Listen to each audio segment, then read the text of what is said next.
Protect your DNA. BioPQQ can promote formation of new mitochondria. Infowarsstore.com. Well, the scandal that is the Flint water crisis is now an international story, and it's on your radar thanks to the efforts of activists and independent journalists who worked tirelessly to force this story onto the world stage. We have one person who was able to actually troll the media into submission with his Twitter page, and my guest today, Kelly Mooney, was able to draw the attention of environmental activist Erin Brockovich with her reporting. Kelly, thank you so much for joining us. So let's go back to the beginning. How did you first get involved with covering the Flint water crisis? Oh, well, actually, it was through social media. I sort of became friends with a person down there that has been sort of the main voice for the city of Flint. And he was sort of just telling me all these issues that they were having with the water. And I kind of went like, this is really bad. Like, you need to get Erin Brockovich. You need to get her, and we need to let her know what's going on. And he's like, who? So, yeah, I kind of give him heck for not, knowing who that was. And then I just said, you know what? I'll get her. Like, we'll get her. She's going to hear about this. And I took every document, every water report, everything I could possibly find, anything that he could give me. And I peppered that poor woman with emails and tweets and just relentlessly. And after about 2 or 3 weeks, she had put out a post on Facebook. It was basically calling Flint out, like, what's in your water type of thing. And so that's sort of where everything kind of came about. And I just wanted to help. I mean, I felt really bad. I mean, there's families down there, there's people suffering. I thought, this is, I have to do something. Right. And But that's kind of a testament, sort of a testament to show how powerful social media can be, and how a lot of people, they don't like sort of the relentless trolling that sometimes goes on with social media, but it can have a positive effect if you're able to get people's attention focused on something, especially someone who's a very powerful environmental activist like Erin Brockovich. So when this information started coming to you, I know that you were one of the first people to get the mother Leanne's testimony, and a lot of people have heard her story. Her family was actually seeing some of the highest readings there of the lead contamination in the water, I believe above 13,000 parts per billion. So talk to me a little bit about what you were feeling and just gathering as you were starting to investigate a little more with Leanne. You can see that article there, lead poisoning in Flint, doctors refusing to treat water-related health issues. Yeah, after I wrote the first article, I got an email about a month later, and from a woman, Leanne, and she was basically, she's desperate. She had gone to everybody and nobody would listen. No, the local news, everybody had turned her away, and she was just like, can you please help me? I can't, no one's listening. And so I said, yeah, I can help you. I can do this. And of course, and we'll get your story out. And I just was determined that we're going to get this heard. And that's how Leanne and I came to know each other. And that's how the second article came. And I sort of pushed the local news to cover the story.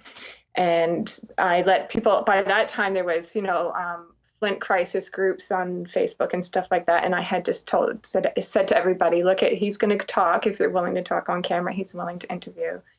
And just, it sort of just went from there.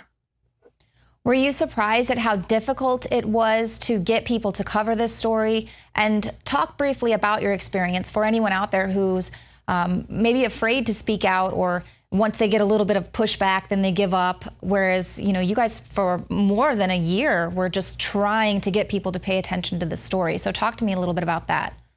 Well, I think a lot of the problem was that the local news they can only do so much. Like, they're doing small articles, so people were getting information in small little tidbits. And I think part of the problem is a lot of places think, well, Flint's just being whiny, and they brush it off because of their violence, their crime rates. And I think part of the other problem that people had was a lot of the people that I spoke with personally didn't want to talk on camera, and they were fighting for, they wanted something to happen, but they weren't willing to speak with the media. And so you kind of had to coax people out a little bit so that they could get the story out. Right. I know when we spoke with a bunch of people there in Flint, that's exactly what they said, that they would be afraid to speak out because they didn't want to be harassed there by city officials. And of course, with the story here with Leanne, she initially was bringing the videos to the doctor, and the doctor at first was sort of supportive and wanting to treat the patient, but then I guess got a little bit of heat coming from city officials, so then rejected her claims, not wanting to get embroiled in some sort of a possible lawsuit or something like that, which is just insane to me. But we see now how important the media in this case has been, just to put a face on this and to take it to almost an international story. I think worldwide people are talking about this crisis there in Flint. Are you happy with the response so far, what you've seen Michael Moore come out and say? Now he's calling for actually more government to take care of the problem, but are you happy with the response? I was surprised. Because we had been working on it for so long and nothing was happening. And I had taken some time away to deal with a family issue. And after a couple months, I was in the coffee shop and I look up on the TV and there it goes across the bottom of the page and of the screen. And I was like, oh my gosh. So I was really surprised. And I think now that it's made national news, there's a lot of celebrities and things like Walmart and different organizations wanting to donate water and wanting to help. And so I think that's really good. Now, on a personal level, after I wrote this article, I hounded people both on Facebook and on Twitter to get their water tested with lead. And I just went by one, get your water tested. And that sort of made people see how big the problem was. And it just sort of grew from there. So I kind of feel like, I'm very pleased because it got help. Something was done. Something has been changed. It's been looked at, and it's hopefully going to make a big difference in the city. Right. And of course, holding people's feet to the fire and staying on this to just make sure that, now we've gotten the bottled water sent to the city, but now we need to actually fix the pipes. People need to be held accountable. Justice needs to happen. So I guess briefly in the last minute or so, what do you want to say to others out there who might want to get involved, want to try to change things in their community, but they feel like they're completely powerless against bureaucracy? You're not. I'll tell you something that a lot of people don't know is that I'm from Canada. I don't live in Flint. I live in Ontario, and I did it all with a Twitter account and a WordPress and just persistence. And I think the people down in Flint have done the same thing. And so if I can do it, if I can have the mayor of this city call my phone because of an article that I wrote, then you can do it. Like, you can. And just, that's the whole thing, is like, speak out and be consistent and just don't give up. Because like I said, if some woman from Canada can make change and bring about change in a place like Flint, then there's no excuse.